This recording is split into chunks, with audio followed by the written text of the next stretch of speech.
So, with the PlayStation Early Access Beta underway as I record this video, or probably finished by the time you come to watch it, we can now really compare Call of Duty World War II with the new World War II themed Call of Duty Vanguard. And I'm pleased to say, for fans of Call of Duty World War II, I think you're going to be very pleased with Call of Duty Vanguard.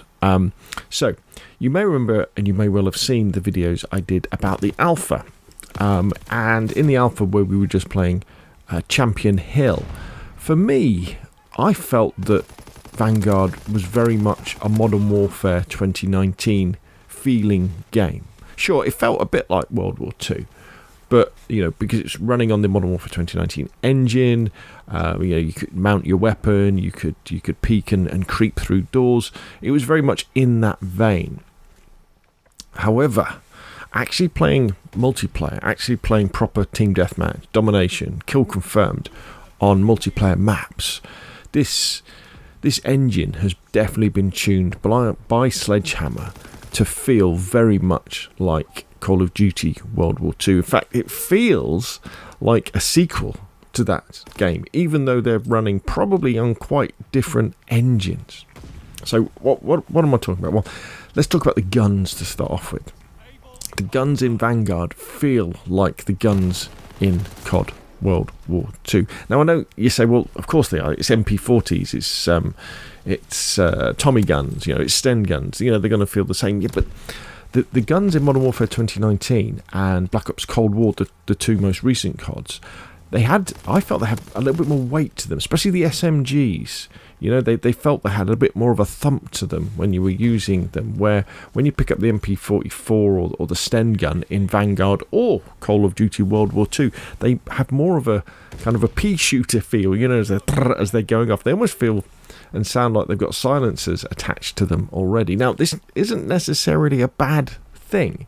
I mean, I really enjoyed Call of Duty World War II. In fact, its main criticism of the multiplayer was the fact that the maps were too small, and of the maps we've seen in Call of Duty Vanguard, these are much bigger. These can support up to 14 versus 14 game modes, which is another thing I'll talk about in a minute. And so, also that quick time to die is common with Call of Duty World War II.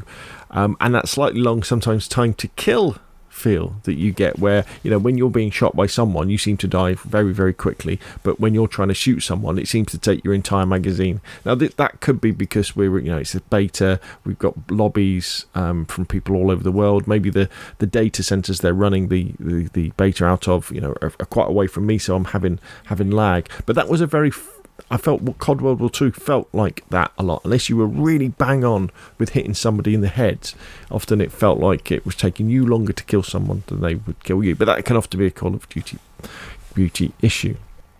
So, I think if you enjoyed Call of Duty World War II, I think you're definitely going to enjoy Vanguard. In fact, it's going to be better because it's going to be the bigger maps.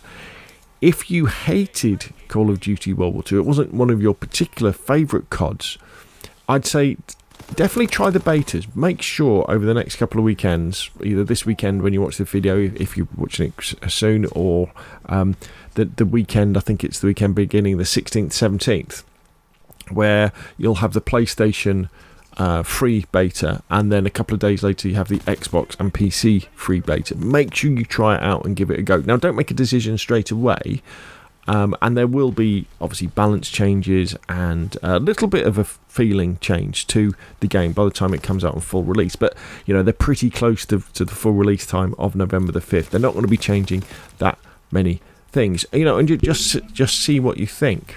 For me, I really enjoyed Call of Duty World War II. I felt most of the multiplayer maps were too small, but I did enjoy the gunplay and the running around and stuff like that. It was a slightly more tactical Call of Duty in a similar vein to Modern Warfare 2019, because you didn't have the same way that you could slide around corners and shoot people. And I'm looking forward to playing it and looking forward to have a lot of fun with it. There is one thing I will leave you with as well, and this is a thought about where on the scale of between a next-gen Call of Duty and a last-gen Call of Duty Vanguard is, because I've got my thoughts, because it wasn't running particularly smoothly on the PlayStation 4, and also I felt that some of the visuals definitely didn't look as good as, say, Black Ops Cold War or Modern Warfare 2019, or even Call of Duty World War II, WWII, for example.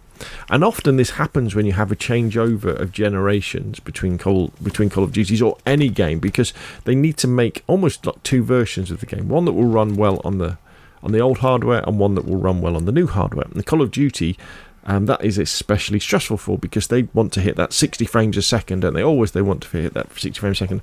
I don't think on my PlayStation 4 this game was hitting 60 frames a second quite a lot of the time.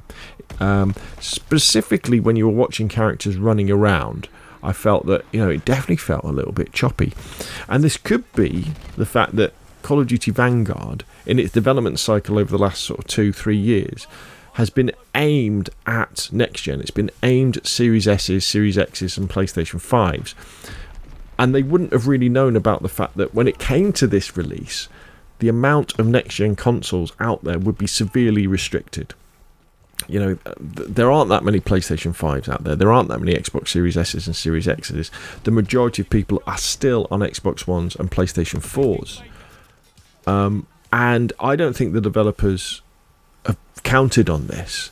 And I think, and we will have to see what happens when we come to full release, I think that Vanguard is going to be leaning towards performing much better on the new generation of consoles, in a similar way but not quite as extreme as when we had Black Ops 3. Now, Black Ops 3 was an extreme case, because in Black Ops 3 the Xbox 360 version and the PlayStation 3 version were made by a different developer. They didn't bother putting a campaign in, and it looked terrible compared to the PlayStation 4 and the Xbox One versions. In fact, Black Ops 3 on Xbox 360 and PlayStation 3 looked terrible compared to Call of Duty Ghosts, the previous Call of Duty or Infinite Warfare. I can't remember which one it was before that. I think it was Infinite Warfare, wasn't it? Advanced Warfare before that.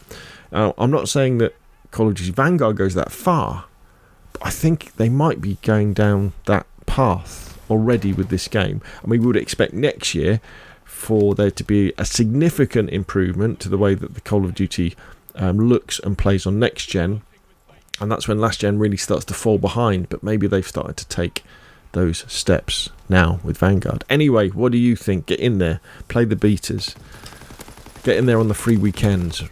Don't make a snap decision, give it a go, and then if you like it, maybe think about pre-ordering it, or if you're not sure, wait until the full release. Anyway, that's enough from me. What do you think?